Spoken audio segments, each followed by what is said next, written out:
Hi, Mark Nicholls here with another information security video. Today's video we're going to talk about email security and some of the tips that we can do to hopefully protect our users within the organisation from dangerous emails. So grab yourself a drink, sit back, relax, and let's get started. So why is it that email security is a big thing now? I think it's because when you actually look at any organisation, start to do some analysis around the risks that face such an organisation, the top one is always around business email compromise. And what we mean by this is people trying to gain access to legitimate email accounts so they can then use those accounts for harmful purposes against other organisations or other users.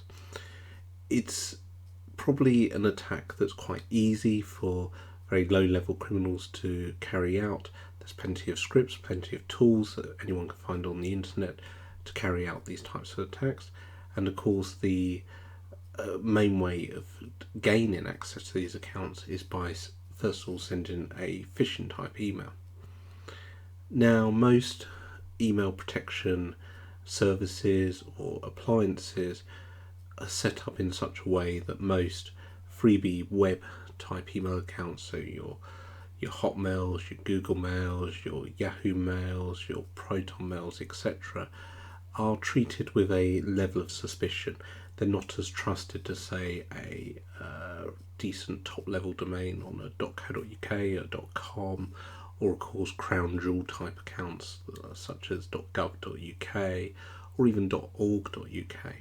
So you can imagine a criminal out there, they really want to get their hands on a decent top level domain type email account because they know that most email protection services are going to allow emails through the defences if it's coming from a trusted domain.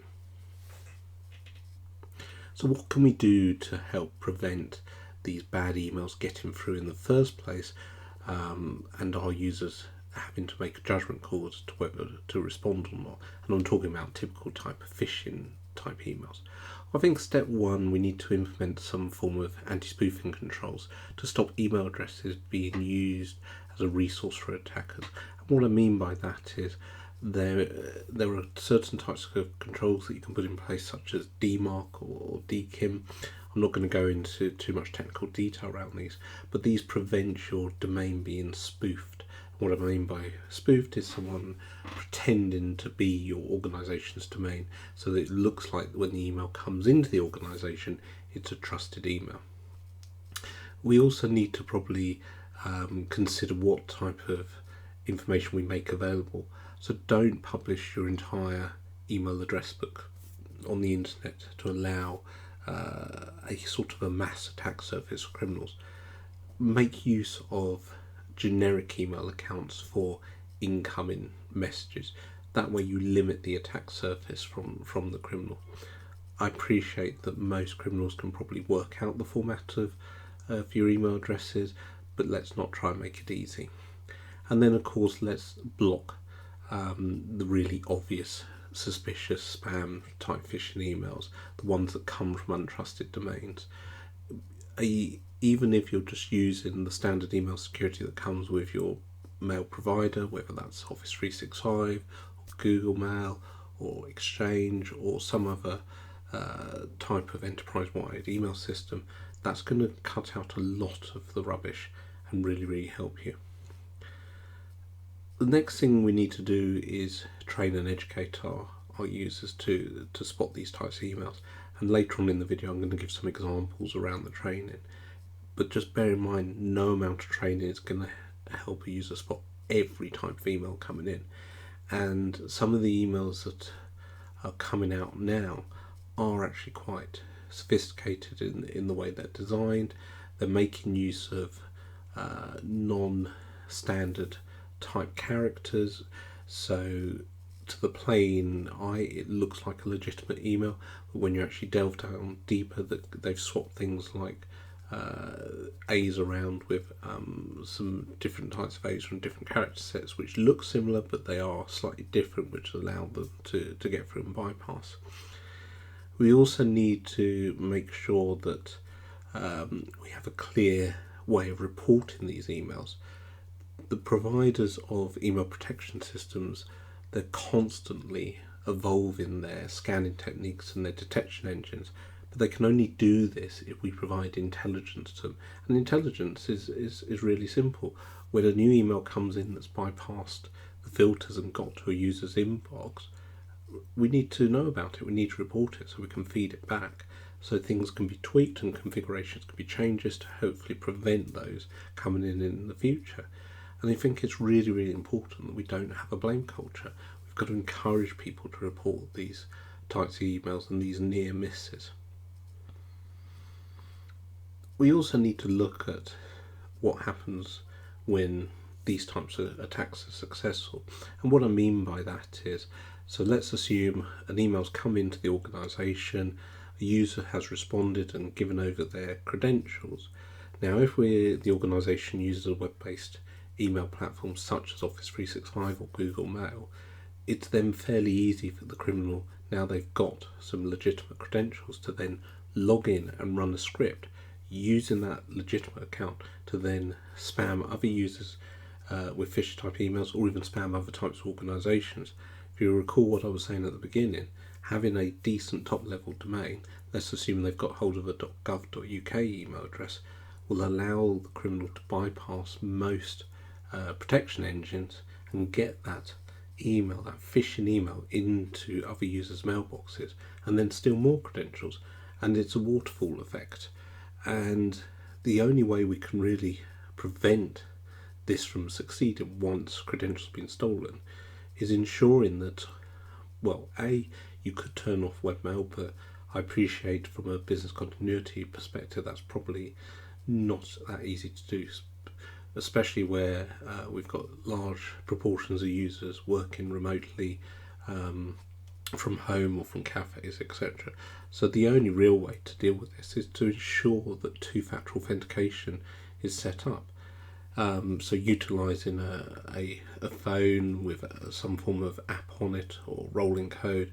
Yes, you can also use SMS text messages as the second factor. I know there's some people there sitting at the screen shouting, but that can be cracked, that can be broken. Yes, I'm aware of that, but some form of two-factor is better than none at all. So look into what you can do on your own systems. The other thing is also to look at maybe setting up some form of proxy service, just making sure that your users can only go to legitimate sites so that they're not forced into going to a spoof login portal for, say, Google Mail or Office 365. A decent proxy or some form of URL filtering through some form of next generation firewall will hopefully prevent them from doing that. And then finally, if the worst does happen and unfortunately you do suffer a major business email compromise, you've got to have a decent incident management process in place on how to respond to this. Email is such a critical tool for any organisation that it's imperative that you restore service as quickly as possible and protect data and protect users. So I now want to just talk you through an example of an Office 365 phishing type email. This one has got through your defences, and this is what your users should be looking for when trying to decide whether the email is legitimate or not. This example is courtesy of dropsuite.com. They've done a great article on deconstructing phishing attacks and what to look for and some different examples, so please do check out that link above there. So looking at this email, it's arrived in the inbox. It's got the Office 365 branding on it. You can also see that it's got some supposed links back to Microsoft domains.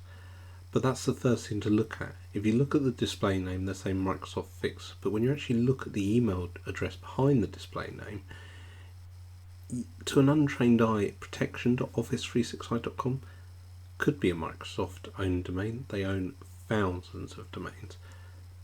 But in reality, it's not. And it's probably one of the better phishing emails I've seen, but it's not perfect. So let's look down further and look at some of the other things. So the Office 365 branding, which I just talked about, it's not correct. That's not the correct Office 365 branding. You just have to go to office365.com, and that's not with a hyphen as per the domain they show up there, or office.com, and you'll see the correct branding. It's got a logo, the orange is slightly different, it's completely different to that.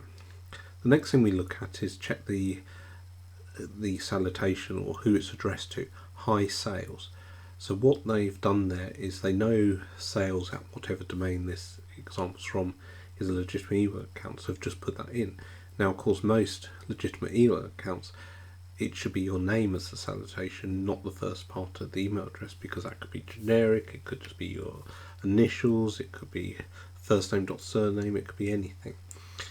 The next thing to check for is grammar errors. A lot of these phishing type emails originate from countries where English is not the first language, so typically the criminal's grasp of the English language is very poor, and they will make very easy grammatical errors. The words, they'll use the wrong words. A very common one is their misuse of there and there.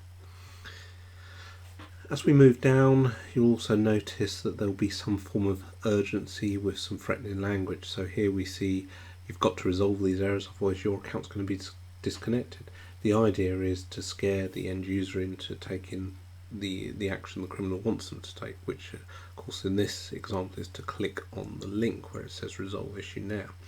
Now typically when you click on that link, it will take you to a website that has been designed to look like the Office 365 login page. You will then hand over your credentials, and unfortunately that account will then become part of the criminal's toolbox in terms of mounting more phishing attacks against your organisation or another. And then finally, very basic mistake there, misspelling of Microsoft. So what can we do to help protect our users? Of course we can give examples like this and show them what to look for, but even better I find is to start doing things like this on your email system. So this email has come in externally, and I recommend you apply this to all external emails. So first of all, the subject has got the word external appended to it. So this means to the users, right, this email has definitely come from external. I should maybe err on the side of caution and just be careful. And we put in big red right at the start of the message, do you know who sent this email? This is an external email and may not be genuine. Please don't reply or click on any links to this email unless you're absolutely sure who sent the email. If you need help deciding, contact the service desk. And this will help the user make an informed decision of whether they should trust the email.